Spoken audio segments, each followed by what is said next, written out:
लड़ाई याद रखी जाती है, लड़ाई में जीत हार का कोई फर्क नहीं पड़ता। लोग कहते हैं कि लड़ाई मजबूती से लड़ी थी, हार जीत को छोड़ो, लड़ाई ऐसी लड़।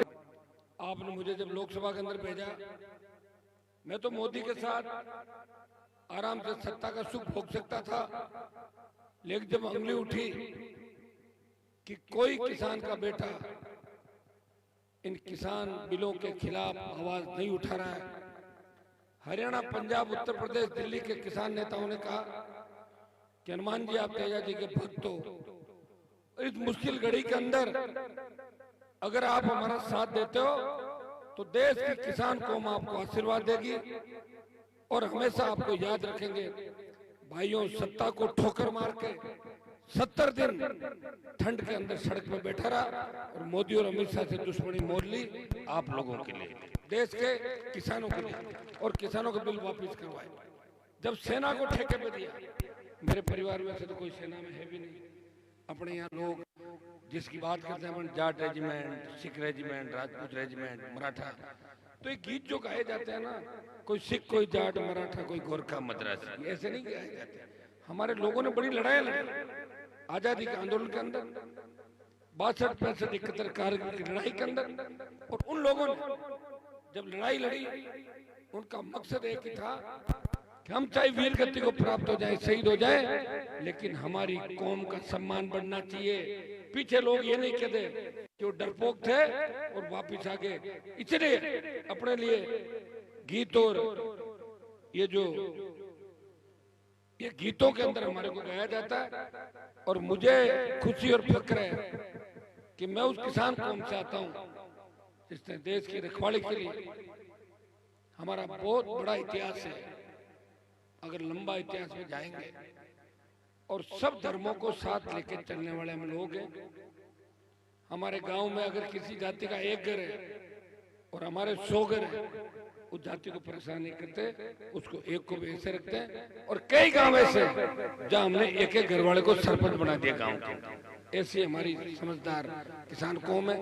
लेकिन कई बार हवाएं विपरीत चलती है, भाई भाई अलग हो जाते हैं, परिस्थितियां बदल जाती है, आप मेरे पे अधिकार ज्यादा रखते हो, और ये सही है, खत्म करा दी। कोई भी कुएं पर ट्रांसफार्मर जलेगा, वो मूंडवा खींव से जाके ले आएगा, पहले 10,000 रुपए देने पड़ते थे। इस भ्रष्टाचार को मैंने खत्म किया, सड़कों का जाल बिछाया, घर घर बिजली, पानी, कॉलेज, स्कूल, अस्पताल, और मैंने आपको मजबूती दी। लोग कहते हैं हनुमान जी ने क्या दिया? मजबूती दी। और देश के किसी भी कोने के अंदर चले जाओगे तो तेजा जी महाराज का जयकारा लखनऊ एयरपोर्ट पे भी लगेगा और मद्रास में भी लगेगा। 5,000 मंदिर तेजा जी के देश के अंदर बन गए। अब आप ये पूछोगे कि खरनाल का नहीं बना, अभी योग नहीं बना, योग बनते ही ये भी चालू हो जाएगा। योग कहाँ बना बताओ? हरियाणा तक चले गए थे, वो आए, चले गए, वापस खराब करने का प्रयास किया। फिर भी हमारे लोगों मंदिर की जो शुरुआत, बच्चों ने अपने अपने दम पे बजरी, पत्थर, सीमेंट और 10 करोड़ रुपए का सामान से ज्यादा खरनाल के अंदर अपने दम पे लोग लेके गए। और चुनाव के बाद हम सब बैठेंगे, तमाम जो दूसरी पार्टियां उनके प्रमुख लोगों को भी साथ लेंगे, साथ लेके एक दिन कार्यक्रम करेंगे जिसमें 2-3 हजार लोग, मेरे हिसाब से नागौर के लोग इकट्ठे हो जाएंगे। जरूरत पड़ेगी तो बीकानेर, जयपुर, जोधपुर, आसपास के प्रमुख लोग होंगे। और एक ही दिन में, एक ही घंटे में इतना पैसा इकट्ठा कर लेंगे कि हमें दूसरों की ओर देखना नहीं है। मंदिर भी बन जाएगा और मंदिर बनेगा, लोग बाग आप ही रहे। और एक में आपके खरनाल के अंदर मेराम जी 1.25 किलोमीटर हाईवे पे 4 लेन करा के बड़ा पुल बना रहा हूँ ऊपर पे, ताकि गांव के ऊपर से ही साधन सीधे चले जाए, नीचे हमारा मेला भी बढ़ता रहे, तो किसी तरह की दिक्कत किसी को नहीं हो। मेरी तरफ से मैंने प्रयास किया, नागौर का मान सम्मान देश में बढ़ाया। किसी भी कोने में चले जाओ और आप ये कह दो कि हम नागौर के रहने वाले क्यों सर के, और आप ये कह दो कि हनुमान जी को जानते हैं, तो तुरंत आपको गाड़ी भी देगा, साथ भी घूमेगा और आपसे दोस्ती कर लेगा। हनुमान जी के इलाके के व्यक्ति है, हनुमान जी देश में किसान और गरीब की लड़ाई लड़ी, पहलवान बेटियों को न्याय दिलाने के लिए। हरियाणा की थी पहलवान बेटियां, राजस्थान की, नागौर की कोई नहीं थी। लेकिन मुझे लगा कोई नहीं आ रहा, कोई नहीं आ रहा, तो आप बात करते हो बैठे बैठे કે કયું ગુસ્સા આપણા મરગા જેમાં कि मरिया को मैं जीवती हूँ निकल जानो पड़ा मैं जाता हूँ प्रयास करता हूँ और फिर बाद में क्या रिजल्ट होता है आप भी जानते हो। इसलिए इस चुनाव में कोई लंबा चौड़ा अपने को नहीं सोचना, एक ही सोच रखनी है कि आरएलपी की विधानसभा के अंदर उपस्थिति आवश्यक है।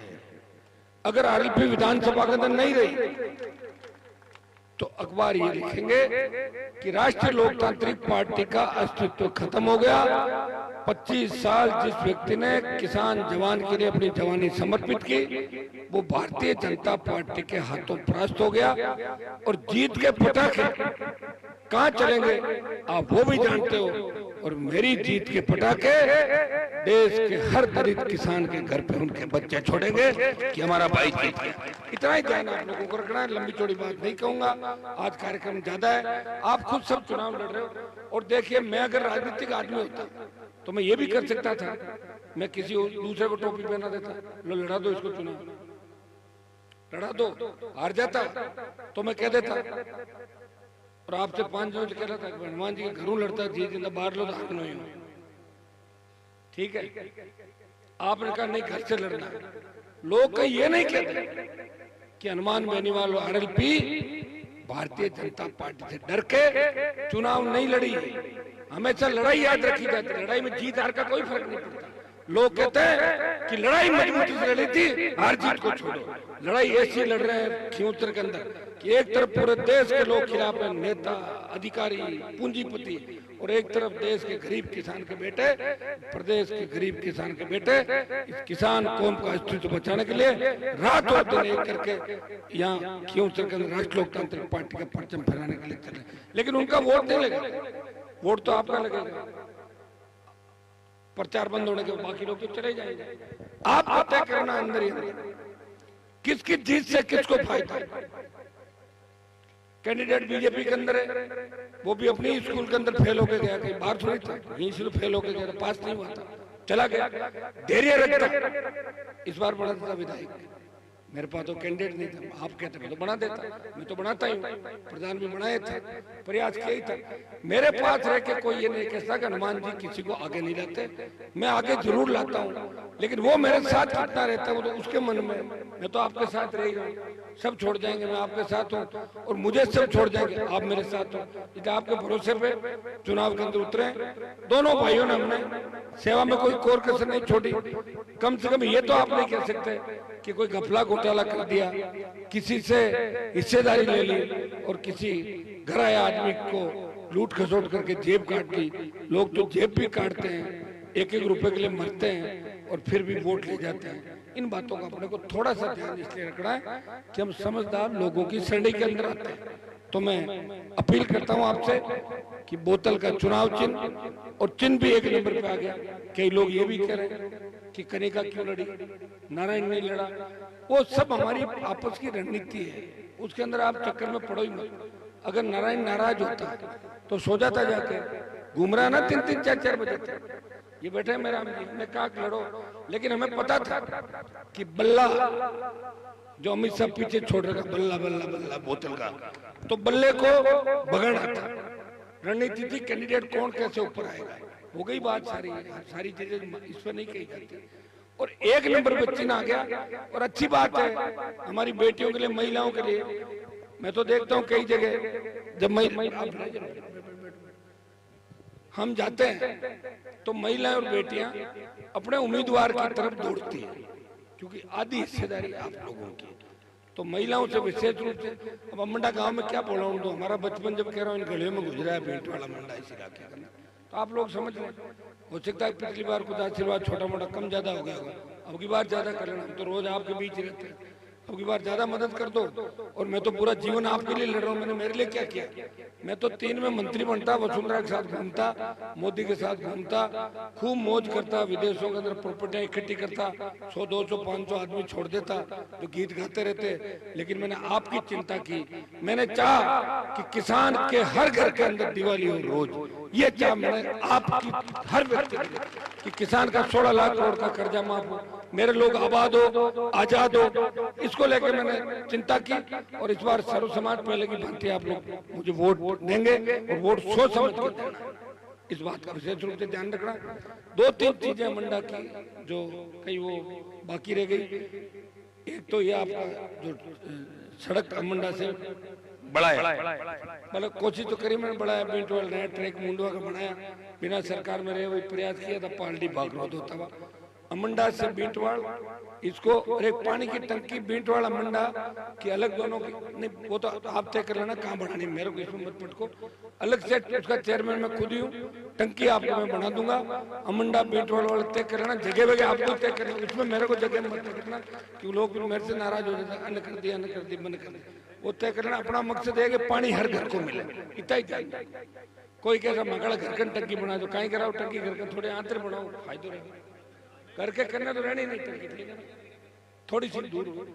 और अपने अपने दोनों गांव को पानी कैसे टाइम से पानी आ जाए अपने। और मैं तो घोषणा करके जा रहा हूँ, कोई जमीन अगर दोगे तो अच्छा सामुदायिक भवन बना दूंगा बड़ा सारा, जितना बड़ा कहोगे। एक आध छोटा मोटा और बता देना, और कहीं बता बना देंगे, आज ही काटता, बताओ बताओ। जमीन जमीन है क्या? कौन मंदिर कौन था अपने? निकाल देंगे साहब। और बच्चों को पढ़ाओ लिखाओ, और कोशिश ये करूंगा कि अब की बार आऊँ जब ये आप तय कर लोगे, जैसे पाइप इससे हुआ क्या, पाइप ब्लॉक कैसे टूटा, अच्छा नाले आप मुझे बता देना। अब आपको थोड़ा ज्यादा साल भर 6 महीने एक बार बड़े बड़े काम क्यों शर्म हो गए। अब वो गांव जो अंदर से ठीक करना है, जिन गांवों के अंदर ज्यादा कीचड़ पानी रहता है, उन गांवों को अपन ठीक कराएंगे, तो साल भर के अंदर जितने भी बचे हुए काम आपके पूरे कराएंगे। पूरा आशीर्वाद रखना और आरएलपी को मजबूत करना और किसान कौम के रखवाले को कमजोर मत करना। बहुत बहुत आपको धन्यवाद। जय हिंद।